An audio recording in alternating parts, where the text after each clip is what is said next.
नमस्कार, मैं सुदर्शन चक्रधर चक्रव्यूह में आपका स्वागत है। आसन्न आम चुनाव में अब की बार 400 पार के नारे की असली सच्चाई बीजेपी सांसद अनंत कुमार हेगड़े ने ही खुलकर बता दी है। उन्होंने कहा कि हमारी 400 सीटें आ जाएं तो हम संविधान बदल देंगे। उनके इस बयान पर बवाल मचा हुआ है, लेकिन बीजेपी इस बयान से पल्ला झाड़ रही है। आइए देखते हैं कि क्या है इस बयान की हकीकत। देश में आम चुनाव का पारा धीरे धीरे चढ़ रहा है और सियासी दलों के उम्मीदवारों का काफिला भी आगे बढ़ रहा है। इस बीच कर्नाटक के भाजपा नेता और 6 बार के लोकसभा सांसद अनंत कुमार हेगड़े ने एक भयानक बयान दे दिया है। उनके बयान से देश की सियासत में उबाल आ गया है और सर्वत्र बवाल मच गया है। उन्होंने एक सभा में कहा कि भाजपा को 400 सीटें जीतना जरूरी है, क्योंकि संविधान के कई प्रावधानों को हमें बदलना है। उन्होंने कहा कि संसद में 2/3 से अधिक बहुमत हासिल करने के बाद हिंदुओं के हित में संविधान के कई प्रावधानों में संशोधन किए जाएंगे। उन्होंने आरोप लगाया कि कांग्रेस ने संविधान के मूल रूप से विकृत किया है, उसे हमें बदलना ही होगा। बीजेपी सांसद अनंत कुमार हेगड़े ने यह भी कहा कि सिर्फ लोकसभा में बहुमत काफी नहीं है। अगर संविधान में बदलाव करने हैं तो राज्यसभा में भी बहुमत चाहिए होगा। इसके लिए 400 सीटों का बीजेपी के लिए जीतना बहुत जरूरी है। बीजेपी सांसद हेगड़े के इस बयान के बाद बवाल मचता देख भाजपा बैकफुट पर आ गई। पार्टी के राष्ट्रीय प्रवक्ता गौरव भाटिया ने कहा कि अनंत कुमार हेगड़े की निजी राय है, इससे पार्टी का कोई लेना देना नहीं है।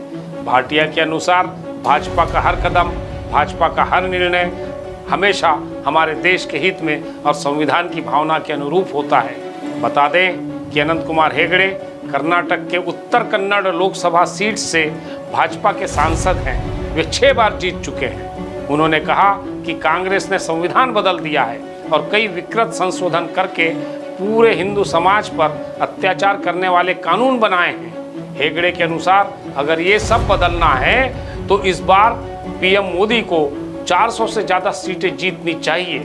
और 400 ही क्यों, हमारे पास लोकसभा में तो बहुमत है, लेकिन राज्यसभा में बहुमत नहीं है। इसीलिए संविधान में कोई भी बदलाव करने के लिए हमें 400 सीटें चाहिए। हमें लोकसभा, राज्यसभा और राज्यों में भी 2/3 बहुमत की आवश्यकता है। केवल लोकसभा में बहुमत पर्याप्त नहीं होगा। जाहिर है कांग्रेस को इस बयान पर तिलमिलाना था और वह तिलमिलाई भी। कर्नाटक के उप मुख्यमंत्री और प्रदेश कांग्रेस अध्यक्ष DK शिवकुमार ने कहा कि हेगड़े का बयान यह दिखाता है कि भाजपा संविधान विरोधी है। इससे यह भी पता चलता है कि भाजपा की केंद्र सरकार और भाजपा सांसद हेगड़े डॉक्टर बाबा साहेब आम्बेडकर के बनाए संविधान के खिलाफ है। कांग्रेस के स्टार नेता और पार्टी के पूर्व अध्यक्ष राहुल गांधी ने भी इस पर पलटवार करते हुए आरोप लगाया कि पीएम मोदी और भारतीय जनता पार्टी संविधान को खत्म करना चाहती है। राहुल गांधी ने राष्ट्रीय स्वयंसेवक संघ पर भी हमला बोलते हुए कहा कि बीजेपी सांसद का बयान कि उन्हें 400 सीट संविधान बदलने के लिए चाहिए, यह नरेंद्र मोदी और उनके संघ परिवार के छिपे हुए मंसूबों का सार्वजनिक ऐलान है। क्या देश की जनता इसे बर्दाश्त कर पाएगी?